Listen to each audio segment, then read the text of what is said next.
कहानी का नाम है पत्नी का कमरा, जिसका पहला चैप्टर है कंडक्टर का अपहरण। रात थी, तारे भौंक रहे थे, कुत्ते चमक रहे थे। ऐसे में चोर आए और कंडक्टर को ले गए।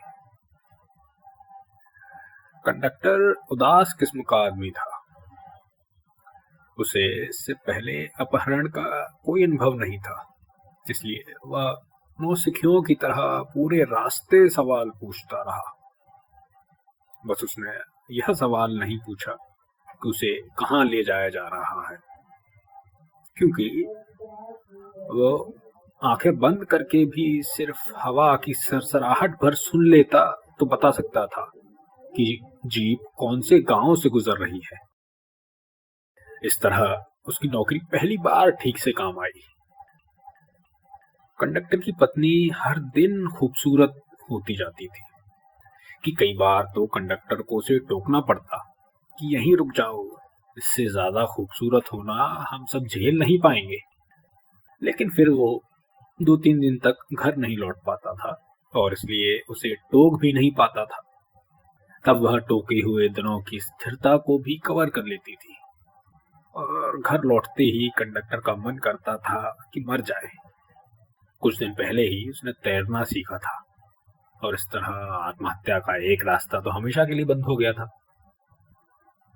उस रात 9:30 बजे उसकी पत्नी उसकी ओर चेहरा फेर कर सोने के लिए लेट गई थी। वह कुछ देर सीधा लेटकर यह सोचता रहा कि किस तरह शुरुआत करे कि पत्नी उसका हाथ झटक कर न हटा दे। बहुत सोचने के बाद वह यह नतीजे पर पहुंचा कि कमर के निचले हिस्से पर हल्के हल्के उंगलियां फिराना पत्नी को अच्छा लगता है और इसी से शुरुआत करने पर अपमानित होने का सबसे कम खतरा है। उसने करवट ली और पत्नी की चादर में हाथ डाला। पत्नी तुरंत कुछ दूर को हट गई। कंडक्टर ने हाथ निकाल लिया और बिस्तर से खड़ा होकर कमरे में चहलकदमी करने लगा। ऐसा ही होता था अक्सर। उसकी सुंदर पत्नी मोम के पुतले की तरह लेटी रहती और बीच में ही कंडक्टर का हौसला जवाब दे जाता था। तब वह उल्टा उछल कर निढाल से अपने हिस्से के आधे बिस्तर पर आ गिरता। वह तय करता था कि अब उसे छुएगा भी नहीं, लेकिन वह इतनी सुंदर है और वह कितना उदास था। कंडक्टर की आंखों पर पट्टी थी, इसलिए करीब आधे घंटे के सफर के बाद उसे पता चला कि उसका अपहरण करने वाले 3 लोग थे। जिस ओर उसके हाथों के बांधने वाली रस्सी जा रही थी, उसने उधर चेहरा घुमाकर पानी मांगा, उसी तरह जिस तरह किसी समझदार अपहरित आदमी को मांगना चाहिए था। क्या जात है? कंडक्टरों को एकदम से अपनी जात याद नहीं आई। उसके मुंह से अंगूर निकल गया। दरअसल वह कुमार था। उनके गांव में सभी कुमार अंगूर की खेती करते थे, तो यही सबसे पहले उसके दिमाग में आया। पहले ने दूसरे से पूछा, भैया अंगूर झीमरों में आते हैं क्या? दूसरा बोला, अरे तू पानी पिलाना यार, ज्यादा हो तो ससुरी बोतल बाहर फेंक दियो। पानी के कुछ बाद उसने कुछ खाने को मांगा। उसे बिस्किट खिलाए गए। उसके आखिरी बिस्कुट के दौरान जीप रुकी। उसकी आंखों की पट्टी उतारी गई और वो चारों जीप से उतरे। कंडक्टर ने रास्ते में ही सोच लिया था उसे जरूर ट्यूबवेल पर बने किसी कमरे में ले जाया जाके रखा जाएगा जहां आम के बहुत पेड़ होंगे। यह बिल्कुल ऐसी ही लोकेशन निकली।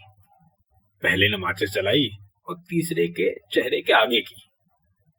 इसे ऐसे होना था तेरी बीवी का कसम। यहाँ तीली बुझ गई। और तूने 42 की बर्फी। कंडक्टर ने जाना कि दिन में फोन कहां से आते थे और अपहरण का कारण पैसे की मांग नहीं, उसकी पत्नी की लव स्टोरी थी। उसने पूछा, साहब मैं इनका चेहरा देख नहीं पाया, दोबारा जलाओगे? हाँ हाँ, क्यों नहीं। यहाँ होम लाइट की होलसेल डीलर है ना हम तो।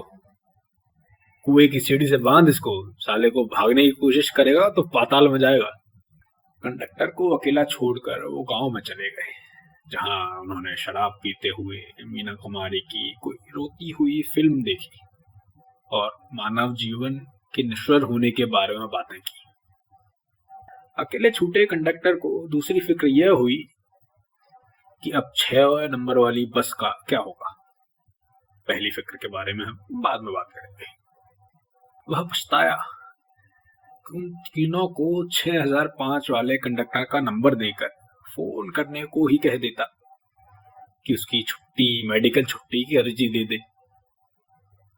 मेडिकल की बात याद आने से उसे यह अफसोस हुआ कि कुबड़े डॉक्टर को मेडिकल बनवाने के 100 रुपए देने पड़ेंगे। यह कंडक्टर की पत्नी का गांव था। इस गांव तक कोई बस नहीं आती थी, और यदि वह जीप न होती तो संभव था कि उन चारों को गांव से 8 किलोमीटर पहले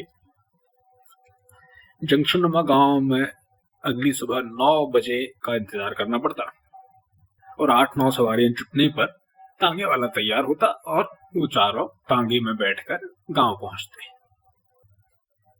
कंडक्टर की शादी के समय वह और उसके 2 चचेरे भाई कार से आए थे, और बाकी बारात 6 तांगों में। 5वें किलोमीटर के पत्थर के बाद कार कुछ बिगड़ गई थी। कंडक्टर ने अपने उदास भाइयों के साथ एक तांगे में ही लिफ्ट ले ली थी। वह वर्षों से किसी ऐसी जगह नहीं गया था जहां बस न जाती हो। तांगे में बैठते ही उसका मन किया था टिकट काटने लगे, और उसने टिकट की कॉपी निकालने के लिए जेब में हाथ भी मारा था, लेकिन कॉपी वहां नहीं थी। यदि अपहरण के बाद उसे बस से लाया जाता तब ऐसी ही किसी हरकत की अधिक संभावना थी, लेकिन शुक्र था कि दुनिया में समय रहते जीपें बना ली गई थी। सारा गांव जानता था कि कंडक्टर की पत्नी शादी से पहले भी गांव की छठी हुई लड़कियों में से एक थी। इस छठे होने को रिश्ते वालों को लाखों में एक होना बताया जाता था। सब जानते थे कि तीसरे अपहरणकर्ता से प्यार करने से पहले उसने एक एक करके अपने 2 मौसेरे भाइयों, अपने एक टीचर और फिर एक साथ 2 अधेड़ों से प्यार किया था। कंडक्टर के पिता जब उसे देखने आए थे तब प्लेट लाते हुए तब उसके हाथ बिल्कुल आदर्श स्टाइल में कांप रहे थे, और उसने खासी मेहनत की थी अपना नाम बताते हुए। कंडक्टर के पिता ग्रामीण बैंक के रिटायर्ड चौकीदार थे और खुद को फौजी कहलवाना पसंद करते थे। उन्होंने सीबीआई स्टाइल में पूरे गांव में लड़की की इंक्वायरी की। पूछा 2 ही लोगों से, लेकिन पूरे गांव में हल्ला मच गया कि लड़की हाथ से निकल जाने वाली है। कुछ ही मिनटों में कंडक्टर के पिता को पता चल गया कि वह कौन से वार को कौन से खेत में मिलती है और किस दिन व्रत रखती है। यह भी कि उसका कौन सा तिल अब तक किसी ने नहीं देखा, और हर रात 3 बजे उसकी आंखें एक बार जरूर खुलती हैं। लेकिन पिताजी की आंखें उसका रूप देखकर ऐसे बंद हुई थी कि खुल न सकी। उन्होंने लौटकर बताया कि लड़की असली ऐश्वर्या राय है, और ऐसी गाय है कि सबको पता होने पर भी नकली का भेद खोलना नहीं चाहती, इसलिए बंबई नहीं जाना चाहा। उन्होंने यह भी जोड़ा कि गाय जर्सी नहीं देसी है। कंडक्टर और उसकी माँ देर तक बदल बदल कर फौजी का एक एक पैर दबाते रहे, सोचते रहे कि कौन सी टीवी मांगना चाहिए। टीवी, फ्रिज और सोफा आया, लेकिन गाय की जगह पत्नी ही आई। कंडक्टर ने 3 दिन की मेडिकल ली। उस बार मेडिकल नहीं बना पाया था और 3 दिन की तनख्वाह कट गई थी। कंडक्टर सोचता था कि कभी 3 अतिरिक्त दिन काम करके उन पैसों की भरपाई कर लेगा, लेकिन एक्स्ट्रा 3 दिन कभी आते ही नहीं थे। कभी भी, एक भी महीने में नहीं, गलती से भी एक भी दिन लंबा नहीं खिंचा। अपहरण से अगली सुबह 5:30 बजे नियम से कंडक्टर की आंख खुल गई। हल्का हल्का उजाला हो रहा था। हरा कुछ ज्यादा हरा और नीला कुछ कम नीला दिख रहा था। पूरा वातावरण आह प्रकृति वाह प्रकृति गा रहा था। बस कोयलें और चिड़ियां सोती रह गई थी और अपना फर्ज उसी तरह निभा पाई जिस तरह अधिकतर पुलिस वाले निभा पाते हैं। जब वो तीनों कुएं वाले कमरे में दाखिल हुए तो कंडक्टर अपने हाथों में बंधी रस्सी को कुएं की सीढ़ी से रगड़ रहा था। उनके घुसते ही वह यह काम और तेजी से करने लगा, जैसे अभी रस्सी कट जाए तो कुएं के रास्ते ही भाग जाए। तीसरे ने आगे बढ़कर उसके लिए एक थप्पड़ की एक ऐसी रसीद काटी, वह बिल्कुल शांत होकर लेट गया। तीसरे ने अपनी जेब से मोबाइल निकालकर उसकी आंखों के सामने रख दिया। वह डायल किए हुए नंबरों की लिस्ट थी, जिसमें कंडक्टर की पत्नी का नंबर भी था, जिसे पिछली दोपहर फोन किया गया था। नंबर दिलरुबा के नाम से सेव था। कंडक्टर हंसा, शायद उन तीनों की नासमझी पर, जो ये नहीं समझते कि एक दिन में चीजें कितनी बदल सकती हैं, कि लोग हमेशा नहीं जाते, कि बंदूक किसी की सगी नहीं होती। उसने गर्व से कहा, मेरे वाले में वाइफ के नाम से स्टोर है। इस पर तीनों भावुक हो गए। तीसरा तुरंत कमरे से बाहर निकल गया। दूसरे ने अपनी जेब से एक कोरा कागज और पेन निकालकर कंडक्टर की ओर बढ़ाया। अपने माँ बाप के नाम एक चिट्ठी लिख, फिरौती में 49,950 रुपए चाहिए। ऐसा लिखना कि पढ़ते ही जिस्म दिल के बाहर निकल बैठ के आ जाए। पहले ने पूछा, भैया 50,000 क्यों नहीं मांग लेते? दूसरा बोला, अरे सारे नोट 500 के आएंगे, साले चाय पीने के लिए भी घूमते रहना दुकान पे खुले करवाते हुए। कंडक्टर ने लिखना शुरू किया, आदरणीय माँ और पिताजी, यहाँ कुछ भी कुशल नहीं है, और आप लोगों को मुझसे जरा भी प्यार हो तो वहां भी कुछ कुशल नहीं होगा। वो रुका, 1 मिनट यार, सीधे फोन पे ही बात करवा दो। दूसरा तीसरे से पूछने बाहर गया। कुछ क्षण बाद तीसरे के चिल्लाने की आवाज आई, अरे मेरा बचपन से सपना था कि कहीं चिट्ठी लेकर जाऊं और ढेर सारे पैसे लेकर वापस आऊं, और तुम बहन के अंबानी के औलाद मोबाइल लेकर आए हो, गड्ढे में डाल इसको। दूसरा लौट कर आया, उसने अपना मोबाइल कुएं में फेंक दिया। कंडक्टर ने आगे लिखना शुरू किया, 49,500 रुपए इनको दे देना, एफडी की तारीख देख लेना, मेरे ख्याल से उसके पूरे होने में 2-2.5 महीने ही बचे हैं। इतने कम टाइम के लिए मत तड़वाना, मैं तब तक यहाँ जैसे तैसे रह लूंगा। आपकी ऐश्वर्या राय की वजह से ही मैं यहाँ बचा हुआ हूँ, उसका ख्याल रखना। पहले उसने लिखा था, आपकी ऐश्वर्या राय की वजह से ही मैं यहाँ हूँ, और थप्पड़ खाया। मेरे मोबाइल में 6005 वाले कंडक्टर का नंबर है, उसे छुट्टी की अर्जी देने को कह देना, कहना कि ससुराल गया है आपका अभागा बेटा। उनके चिट्ठी लेकर चले जाने के बाद एक 12-13 साल का लड़का चाय का गिलास और पार्ले जी बिस्कुट का एक पैकेट लेकर आया। उसने फूफा जी कहकर कंडक्टर को नमस्ते किया। चाय पिलाते पिलाते उसने कंडक्टर को बुआ जी के कई कारनामे सुनाए, और यह जोर देकर बताया कि उसका अपहरण करने वाले कितने लुच्चे किस्म के आदमी हैं। फूफा जी, आप किस्मत वाले हो जो चाय पी रहे हो। आपसे पहले एक फूफा जी को तो चाय में ही तेजाब घोल कर पिला दिया था। कंडक्टर के हाथ से गिलास छूट कर कुएं में जा गिरा। कंडक्टर बोला, छोड़ेंगे क्या बेटा ये मुझे? रिकॉर्ड तो नहीं है फूफा जी कि ऐसा कोई गांव में आदमी बंध के आया हो और खुला आ गया हो।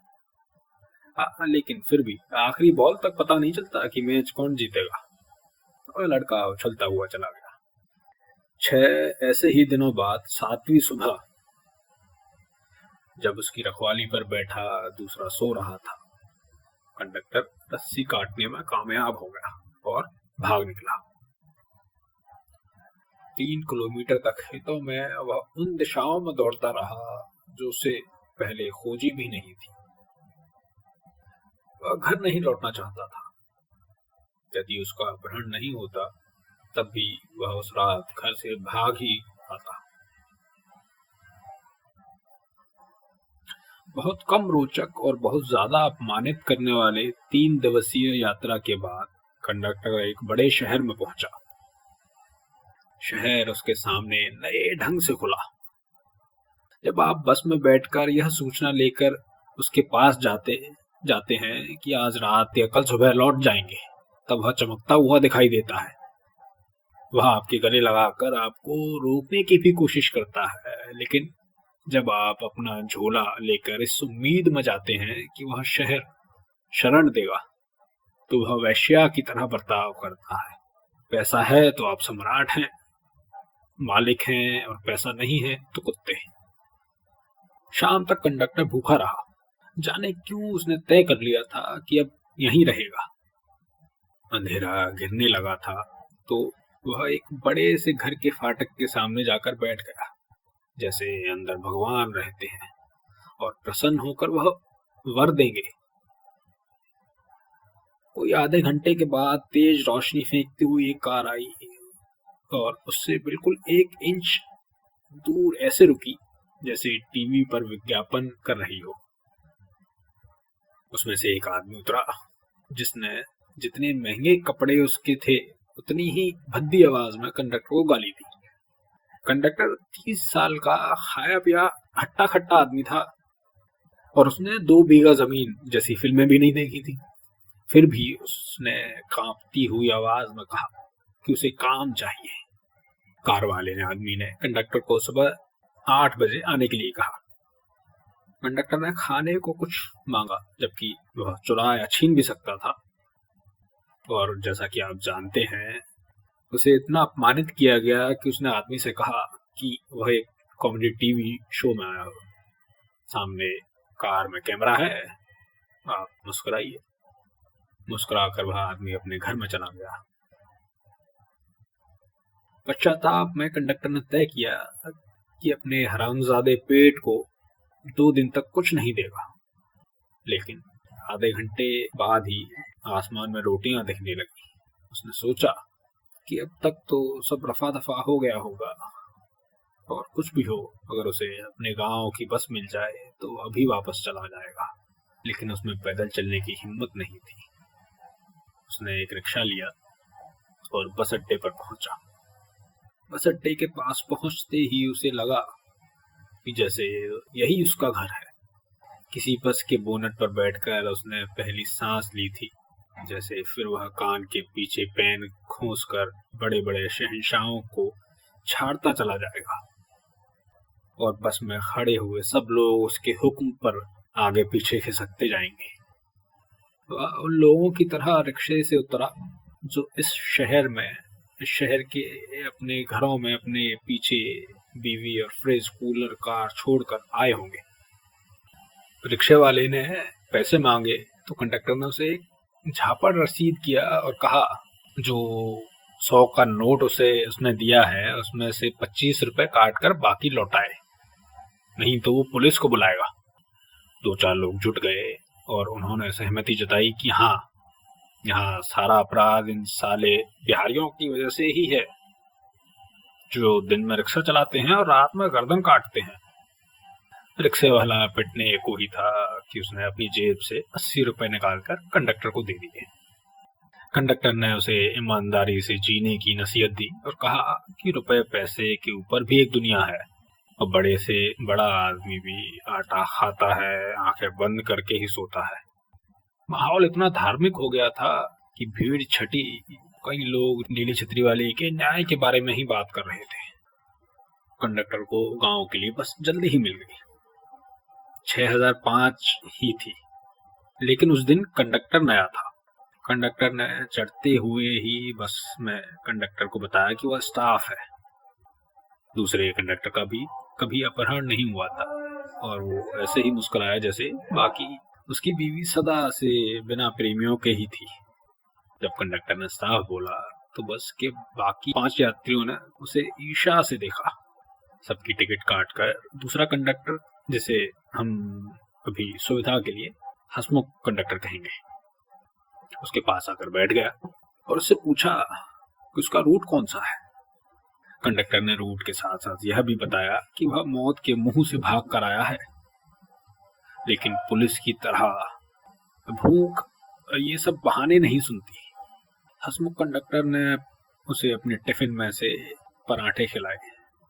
पीछे की सीट पर बैठे एक धोती वाले बूढ़े कंडक्टर ने उसके पिता का नाम लेकर पूछा कि क्या वो फलाने का बेटा है। बताया तो मुझे यही गया ताऊ जी, लेकिन कुछ दिन से मैं मानने लगा हूँ कि इम्पॉसिबल कुछ भी नहीं आजकल, कंडक्टर बोला। बहरहाल आधा पराठा ताऊ जी के हिस्से भी आया। यह हिस्सा उन्होंने अपने 9-10 साल के पोते के साथ बांट कर खाया। इस तरह जब बस का एक्सीडेंट हुआ और सभी यात्री मरे, तब माहौल पराठा पराठा हो गया था। और उस समय बच्चा सोच रहा था कि वो बड़ा होकर मिठाइयों की दुकान खोलेगा। कहानी का दूसरा चैप्टर है लेडी डॉक्टर और अमर दर्जी। उसे खाना बनाने और खाने का इतना शौक था कि वह चाहती थी कि उसकी शादी में उसके पिताजी दहेज की रकम देने के लिए उसके और उनके जॉइंट खाते में पैसे जमा करवाने की बजाय महीने के महीने अंतराल पर उन दोनों को दावतें देते रहे। यह मुमकिन ना हो सका, लेकिन मुमकिन तो बहुत कुछ नहीं हो सकता। उसकी माँ मरने तक पहाड़ नहीं देख पाई थी। उसका विकलांग भाई बच्चे पैदा करने में असमर्थ था, लेकिन वह फिर भी उम्मीद से लबालब भरी रहती थी। उसे लगता था कि किसी भी उम्र में डॉक्टर बना जा सकता है।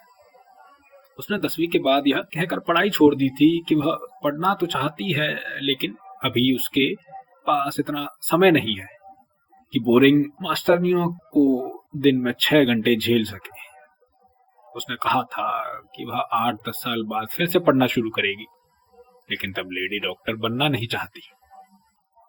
लेकिन समय अपने बाप का भी इंतजार नहीं करता। वह गांव की सबसे सुंदर लड़की थी, लेकिन कुछ था जिसमें वह पीछे छूट जाती थी। आखिर एक दिन अपनी माँ के कहने पर उसने दर्जी से सिलाई सीखना शुरू किया। ऐसे जैसे कपड़ों की सिलाई करते करते दिन वह किसी पेट के टांके सिलने लगेगी। दर्जी इतना दुबला था कि उसकी एक हड्डी तोड़ो तो 2 चटकने की आवाज सुनाई देती थी। लेकिन वह बहुत धार्मिक किस्म का आदमी था। सुबह शाम नियम से 1-1 घंटा हनुमान जी की पूजा करता था। उसकी एक पत्नी, 2 बेटे और 3 कुछ नहीं था। बेटे 5 और 8 साल के थे। दर्जी गांव का सबसे अच्छा दर्जी था और उसकी दुकान उसके घर के सबसे बाहर वाले कमरे में थी। उसी में उसने 2 महीने एक लड़की को सलवार, शर्ट, पैंट और ब्लाउज काटना सिखाया। लड़की कुछ नहीं सीख पाई। उसका मन बस कमरे में बज रहे गाने सुनने में लगा रहता था। वही उसने यह जाना कि हीर और रांझा की तरह बंटी और बबली की भी पूजा की जानी चाहिए। और फिर एक अखबार से उसे पता चला कि स्तनों का आकार बढ़ाया जा सकता है। दर्जी के दोस्त भी उस जितनी धार्मिक प्रवृत्ति के ही थे और उन्होंने गांव के बाहर वाले मंदिर की पुजारी को अपना गुरु बना रखा था। वो सब उल्लू के पंजे खोजकर हर अमावस की रात उसके पास ले जाते थे और उन पंजों को मंत्रबुद्ध करके उनके गले में लॉकेट में डाल देते थे। फिर वो मंदिर के गर्भगृह में कतार में बैठते और 2-3 घंटे हनुमान जी का ध्यान करते। कल जब मैं ध्यान में था, एक सुबह उसने लड़की को बताया, वो अंधेरे में, 0 वाट का बल्ब भी नहीं, और ऐसा ही लगा कि सामने दरवाजा खुल गया। एकदम इतनी तेज लाइट आई और माँ कसम। और बता आगे क्या हुआ होगा। लड़की मंत्रमुग्ध सी सुन रही थी। बोली, टॉर्च? टॉर्च नहीं, गधा था, गधा। बिल्कुल वैसे ही जैसी मंदिर में है, बस लाल रंग की। झालर लटक रही थी हैंडल से। झूठ बोल रहे हो? अरे हद करती है, हनुमान जी की कसम। बाद में मैंने पूछा उससे, किसी को नहीं दिखी थी। मैं समझ गया कि बालाजी खुश हुए हो गए होंगे अपने से। बस बेड़ा पार अपना। लड़की कंफ्यूज रही, मेरी और आपकी तरह। उसे यह भरोसा करने लायक बात लगी नहीं, लेकिन दर्जी का उत्साह देखकर उसने विश्वास करने की कोशिश की। कुछ देर बाद उसने दर्जी से पूछा कि क्या वह उसे ध्यान करने का वह तरीका बता सकता है जिससे हनुमान जी खुश हो जाएं। स्पेशल तेरे को बताऊंगा, लेकिन वह फुसफुसाकर बोला, और किसी को नहीं, लड़की ने उस दिन सूट की बाजू काटना सीखा था। चलते हुए उसने बहुत हिम्मत करके दर्जी से पूछा, अगर गदा की जगह जॉन इब्राहिम देखना हो तो विधि में कुछ फेरबदल करना होता है क्या? लड़की ने तुरंत तर्क दे दिया कि लड़कियों को हनुमान जी की पूजा करने और उन्हें गदा देखने की अनुमति नहीं होती, इसलिए उसके दिमाग में यह ख्याल आया। कुछ सोचकर दर्जी ने कहा कि वो 1-2 दिन एक्स्ट्रा ध्यान करके उसका पता लगाने की कोशिश करेगा। अगले दिन बेसब्र होकर लड़की ने फिर पूछ लिया।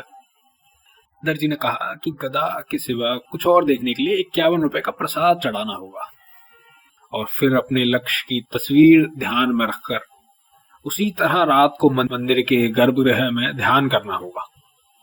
तब यह तय हुआ, जब सब सो जाएंगे तब लड़की घर से किसी तरह बाहर निकल कर आएगी। गली की मोड़ पर दर्जी इंतजार करता हुआ मिलेगा और वो दोनों मंदिर जाएंगे। ऐसा ही हुआ। लड़की जब मंदिर पहुंची तो फूली नहीं समा रही थी। हालांकि घुप अंधेरा था, लेकिन उसे दुबले पतले दर्जी का सहारा था। क्योंकि दर्जी के घने बालों पर हनुमान जी ने अपने हाथ रखकर कहा था, 4 घंटे का ध्यान बेकार गया। दर्जी को भले ही श्री राम की भी झलक मिलने लगी थी, लड़की को कुछ नहीं दिखा। वह नाराज होकर समाप्ति का मंत्र पढ़ने लगी और उठ गई। दर्जी ने श्री राम जी को होल्ड पर रखकर उसके पीछे पीछे निकल आया। दर्जी ने रास्ते में उसे समझाने की और मनाने की भी कोशिश की, लेकिन उसने कहा कि आज के बाद उसने दर्जी का चेहरा भी नहीं देखना। आखिर जब गांव बिल्कुल पास आ गया तो दर्जी ने उसे बाहों में भरकर जमीन पर गिरा दिया और उसके होठों को चूमने की कोशिश करने लगा। हमने तो श्रीमान आपको पहले ही बताया था, उसकी 2.5 हड्डियां तोड़ोगे तो 5 टूटने की आवाज आएगी। लड़की खाते पीते घर की थी और ऊपर से खाने पीने का शौक भी था, इसलिए उसने दर्जी को उछाल कर एक और फेंक दिया। रेप करेगा। और एक जोरदार लात उसने दर्जी के पेट पर और उसके मुंह पर मारी। कुछ और लातों के बाद दर्जी बोल पाया कि यह ज्यादा ध्यान रखने से हुआ था और उसका उसके दिमाग पर कोई नियंत्रण ही नहीं रहा था।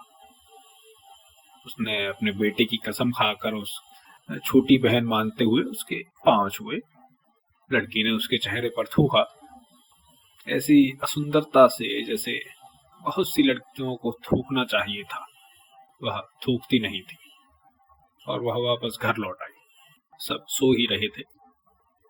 अगली सुबह उसने अपनी माँ से कहा कि सिलाई बुनाई सीखने के बाद भी की तो जुबान काट कर हाथ में दे देगी।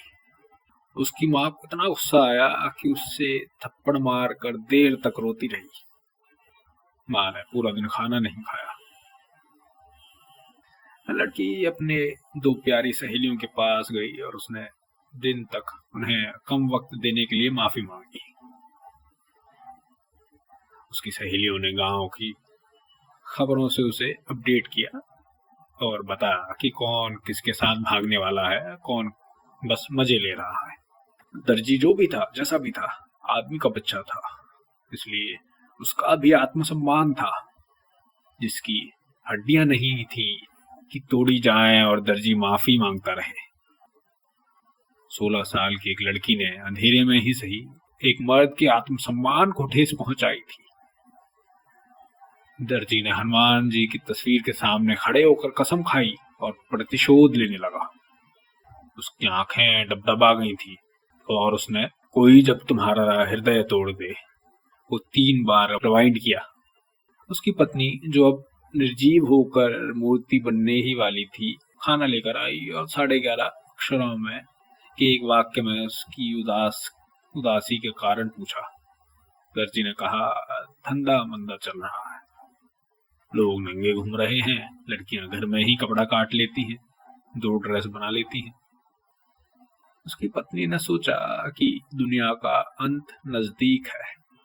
उसके बड़े बेटे ने उनकी बातें सुनी और उसे लगा कि अब सिलाई मशीन कुछ ज्यादा काम की तो है नहीं।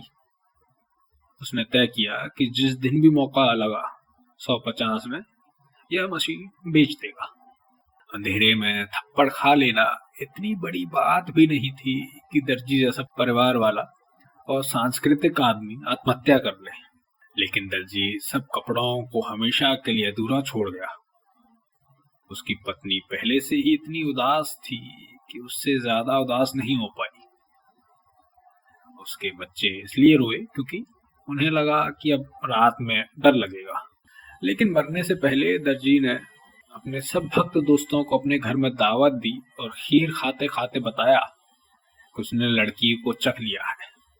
किसी को यकीन नहीं हुआ। अदालत की तरह उन्होंने सबूत की मांग की।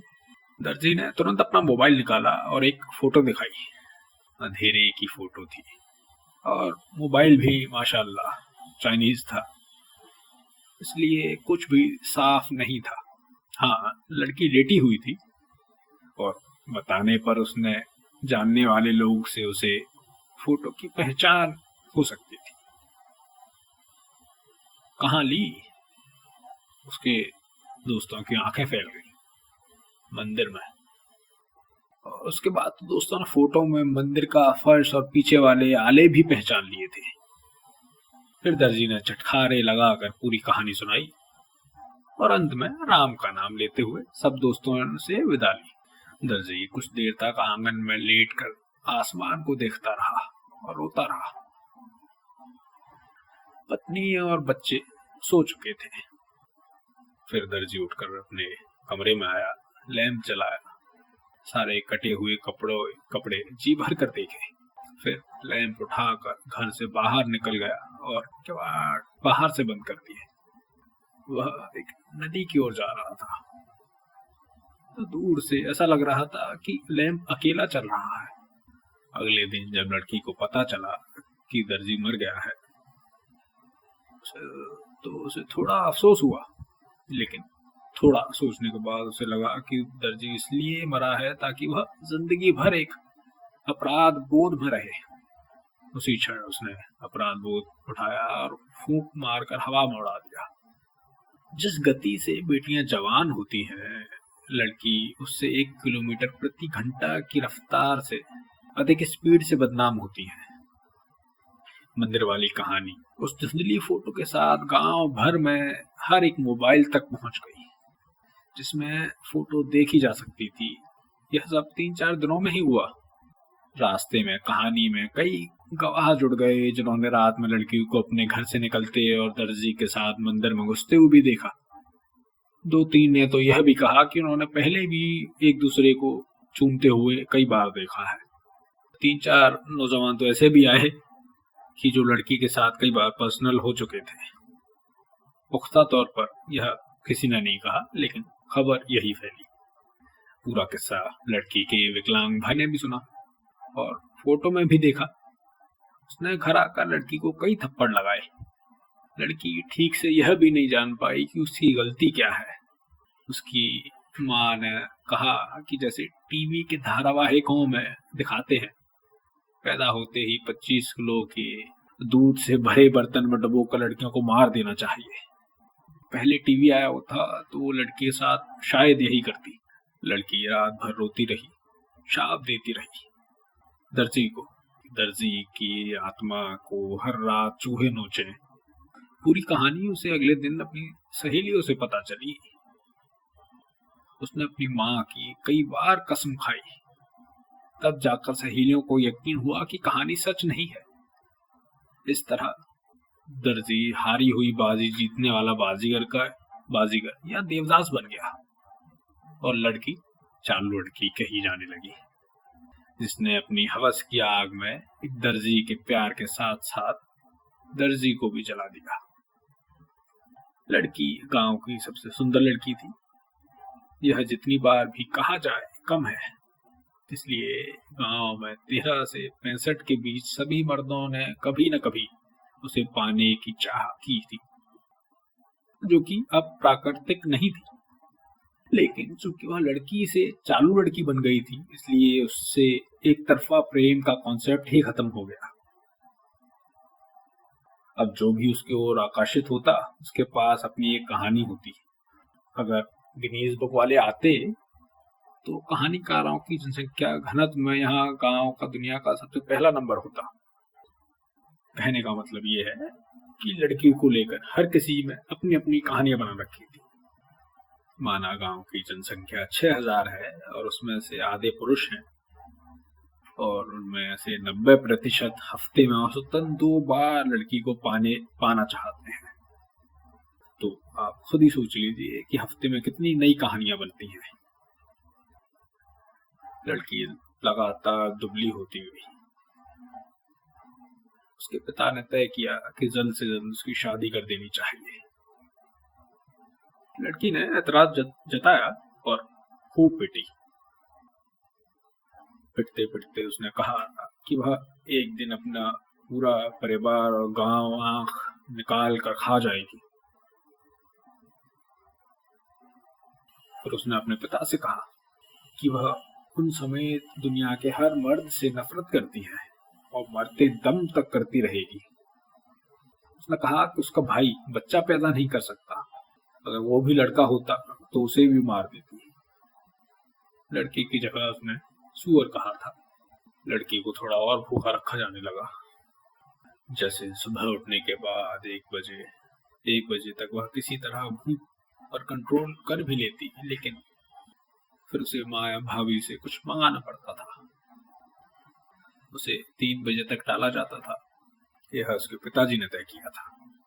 उनका कहना था 17 साल की उम्र में ही वह इतने मर्दों को खा चुकी है, इसलिए अब रोटियों में कुछ कमी होनी चाहिए। 3-3:30 बजे उसे 2 रोटियों के साथ अचार दिया जाता था। फिर रात को 8 बजे 1 रोटी और 1 अचार। उसे सबसे पहले अलग खाना होता था। उसका घर से बाहर निकलना भी बंद था। 15 दिन में एक बार उसकी सहेलियां उससे मिलने आ जाती थी, तब उसे सब्जी मिलती थी।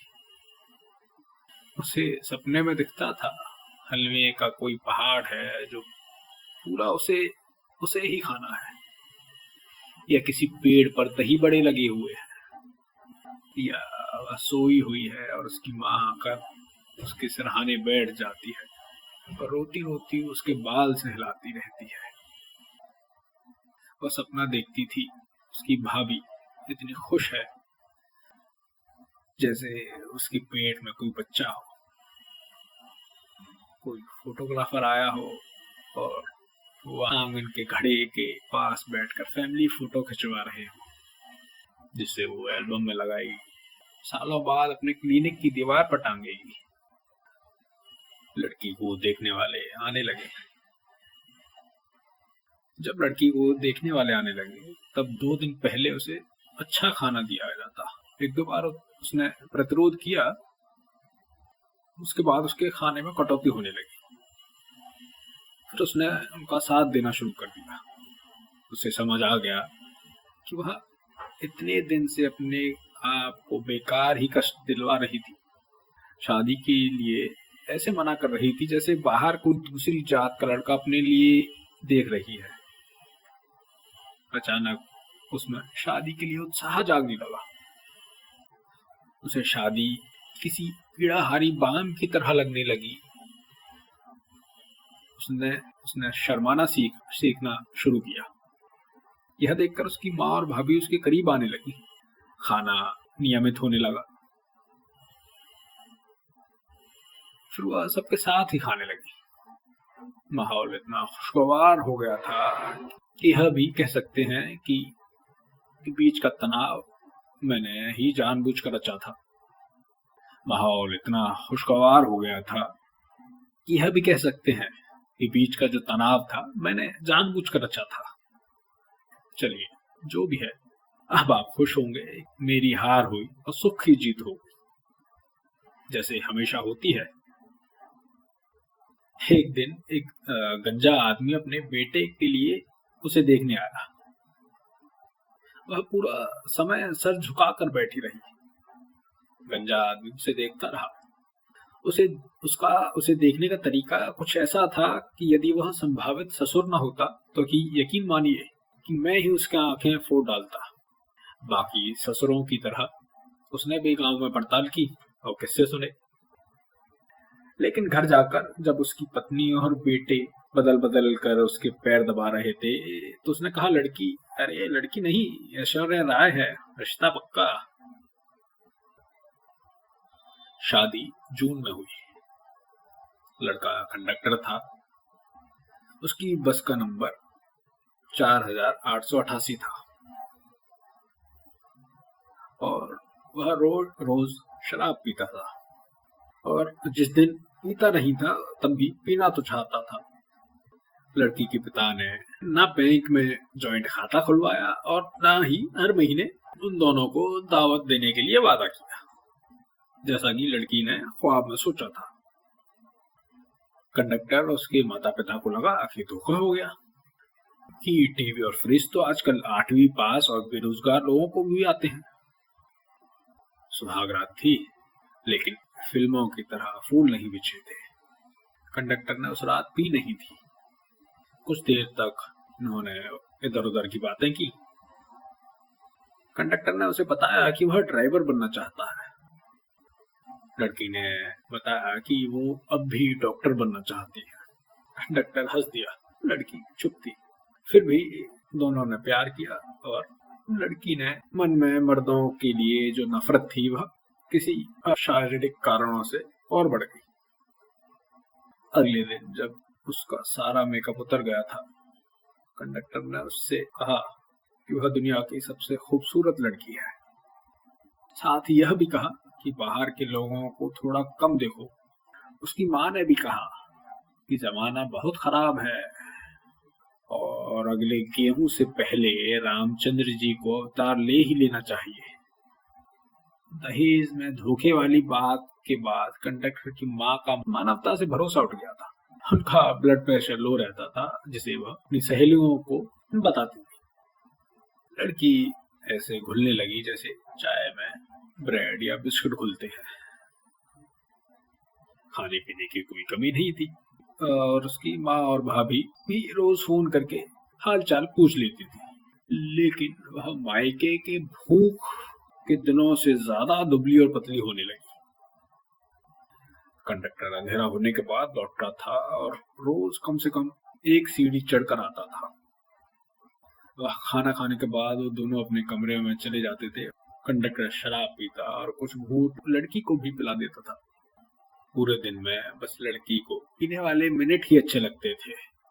पीने के बाद अक्सर कंडक्टर रोने लगता था और लड़की को बताता था कि कभी कभी टिकट काटते उसे लगता है उसे भी अभी बस से कूद कर कहीं और चले जाना चाहिए।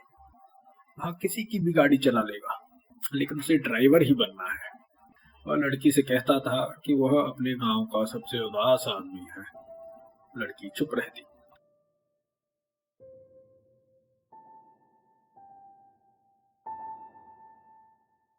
वह लड़की से कहता कि वह अपने गांव का सबसे उदास आदमी है। लड़की चुप रहती। उसे कभी भी कंडक्टर से सहानुभूति नहीं हुई। कंडक्टर की यह उदासी उसे खराब नाटक लगती थी, जिसका इस्तेमाल वह उसका प्यार पाने की उम्मीद में करता था।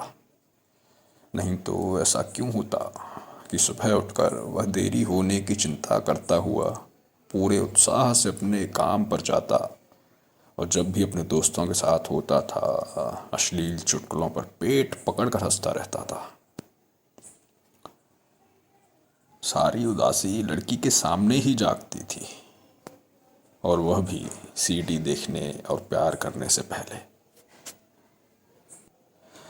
लड़की का दुबली होते जाना कंडक्टर को उसके और सुंदर होते जाने जैसा लगता था।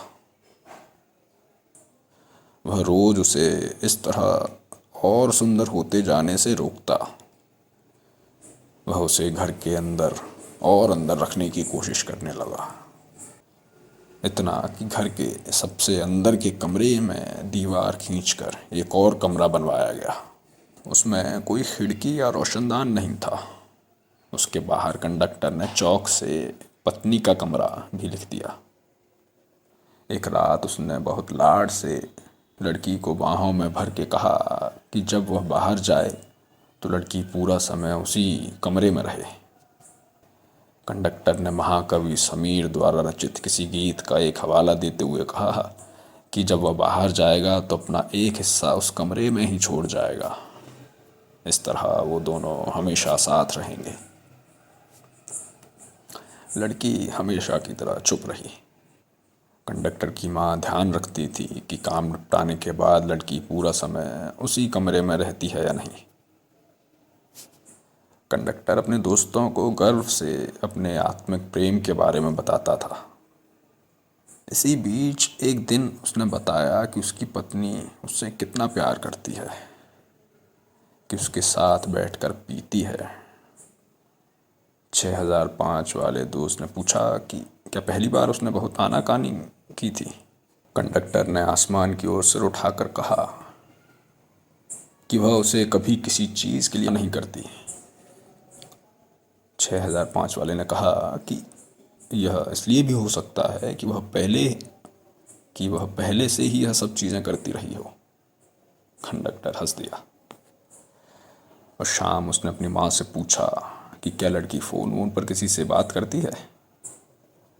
उसकी माँ ने कहा हाँ करती तो है। उसने रात को लड़की से पूछा कि वह फ़ोन पर किससे बातें करती है। लड़की ने कहा किसी से भी नहीं। ऐसे स्वर में कि कोई बच्चा होता तो उसे गाय का रम्भाना भी समझ आ जाता। 2-3 दिन बाद एक दोपहर में फ़ोन आया। कंडक्टर उस दिन छुट्टी पर था। फ़ोन उसी ने उठाया। दूसरी तरफ कुछ सेकंड का सन्नाटा था और फिर फ़ोन कट गया। 2 घंटे बाद फिर वही हुआ। लड़की पत्नी का कमरा में ही थी। कंडक्टर ने जोर से उसे पुकारा। वह दौड़ कर आई। फ़ोन किसका था अभी? मुझे कैसे पता होगा? कंडक्टर ने उठकर उसके बाल जोर से पकड़े और फिर से पूछा। वह कराते हुए बोली मुझे नहीं पता। कंडक्टर ने उसके बाल पकड़े हुए ही उसे ज़मीन पर गिरा दिया। कंडक्टर की आंखों में आंसू आ गए थे। सारा दुख मुझे ही मिलना था क्या? वह रोते हुए बोला और लड़की के बालों से पकड़कर पूरे आंगन में घसीटने लगा। कंडक्टर के पिता बाहर से आए और यह देखकर दरवाजे से ही लौट गए। पिछले कुछ महीनों में लड़की बहुत हल्की हो गई थी, इतनी कि कंडक्टर उसे हवा में उछालता तो उड़कर शायद आसमान में ही चली जाती। इसलिए कंडक्टर उसे जिस गति से घुमा रहा था वह उससे दोगुनी गति से घूम रही थी। धरती कुछ और गोल हो गई थी और ऐसे में लड़की जोर जोर से हंसने लगी। और घुमाओ, उसे मज़ा आ रहा था।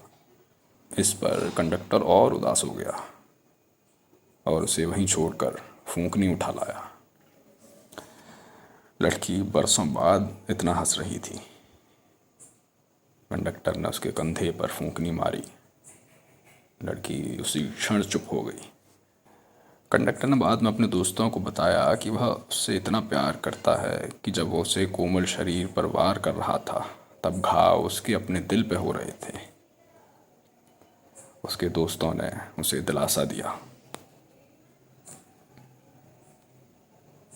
पहले बार के बाद कंडक्टर ने दोबारा फूंकनी हवा में उठाई और आखिरी बार पूछा, बता किसका फ़ोन था? मेरे यार का। कंडक्टर के हाथ से हथियार छूट गया। वह पत्नी का कमरा में जाकर बंद हो गया और खूब रोया। कंडक्टर का प्यार बेहद सच्चा मालूम होता था, इसलिए लड़की की इस बेवफाई के बावजूद 2-3 दिन बाद उसे लड़की पर फिर से प्यार आया। लड़की किसी नकली लाश की तरह पड़ी रही। कंडक्टर और भी उदास रहने लगा। 6005 वाले से उसने कहा कि जाने वो कैसे लोग थे जिनके प्यार को प्यार मिला। 6005 वाले ने कहा कि औरत की तो चप्पलें भी बेवफा होती हैं। उसने बताया कि वह भी इस तकलीफ से गुजर चुका है और उसका दर्द समझता है। फिर उसने कहा कि यदि वह कुछ पैसे खर्च कर सके तो उसे एक ऐसी चालू औरत के पास ले जा सकता है। कंडक्टर ने कहा सभी औरतें चालू होती हैं, इसलिए इस वाक्य में सिर्फ औरत कहने से भी काम चल जाता। 40 साल की उस सांवली और मोहक औरत ने एक बार में 250 रुपये लिए। वह अकेली रहती थी और अंग्रेजी के कुछ शब्द भी बोलती थी। जैसे स्कूल से बच्चे लौटते हैं, कंडक्टर खुशी खुशी घर लौटा। उसने खाना परोसते लड़की को एक चुटकुला भी सुनाया। रात में जब लड़की सो रही थी और वह सीडी देख रहा था, उसने लड़की की चादर में हाथ डाला और उसकी कमर का निचला हिस्सा सहलाने लगा। लड़की दूर हट गई। कंडक्टर को अपना अपमान महसूस हुआ। वह चाहे कितना भी प्यार करता रहा हो, कितना भी उदास और भावुक हो, लेकिन हर चीज़ की एक हद होती है। आदमी कुत्ता नहीं है कि वह चूमने लगे तो उसे दुत्कारो। कंडक्टर उठ खड़ा हुआ और बेचैनी से कमरे में इधर उधर घूमने लगा। उसे सांस लेने में भी तकलीफ हो रही थी और वह शायद इसलिए कमरे से बाहर आ गया। पूरे चांद की रात थी और न होती तो शायद उसे आंगन में पड़ी सिल न दिखाई देती। वह सिल अपने सर पर उठाकर लाया।